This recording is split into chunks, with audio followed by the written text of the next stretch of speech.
లోకేష్ గారు ఈ మ్యాచెస్ జరిగేటప్పుడు ప్రత్యేకంగా ఏదైనా ఒక ఇంపార్టెంట్ మ్యాచ్ అవసరం వస్తే అమిత్ షా గారి అబ్బాయిగా ఉన్న దేశంతో కూడా మాట్లాడి ఆ మ్యాచ్ పెట్టే విధంగా కూడా చూస్తాం.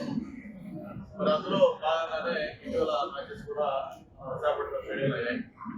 మరి దానికి తగినట్టుగా స్టేడియం కూడా ఈరోజు ఇన్ఫ్రాస్ట్రక్చర్ కానీ అక్కడ కావాల్సిన మిగతా ఫెసిలిటీస్ అన్ని కూడా ఇంటర్నేషనల్ మ్యాచెస్ జరగాలంటే ఏ విధంగా చేయాలో ఆ విధంగా అన్ని కూడా రాత్రే మనకి శ్రీలంక కొలంబోలో ఏదైతే India Pakistan most awaited match అది కూడా చూస్తాం. అయితే వన్ సైడ్ దాన్ని మన వాళ్ళు చేశారు. మరి ఇవన్నీ కూడా ఎందుకు చెప్తా ఉన్నామంటే ఈ క్రికెట్ ఈ రోజు ప్రత్యేకమైన ప్రాముఖ్యత.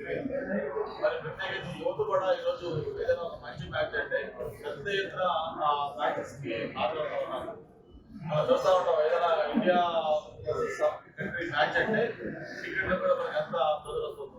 అటువంటి ప్రాధాన్యత మరి ఈ బ్యాక్డ్రాప్ లో మనకి ఈ నేషనల్ మ్యాచెస్ తో పాటు కొన్ని సెలబ్రిటీ క్రికెట్ లీగ్ లాంటి అలాగే ఈ రోజు ప్రత్యేకించి మనం కూడా పోస్టర్ లాంచ్ చేశాం.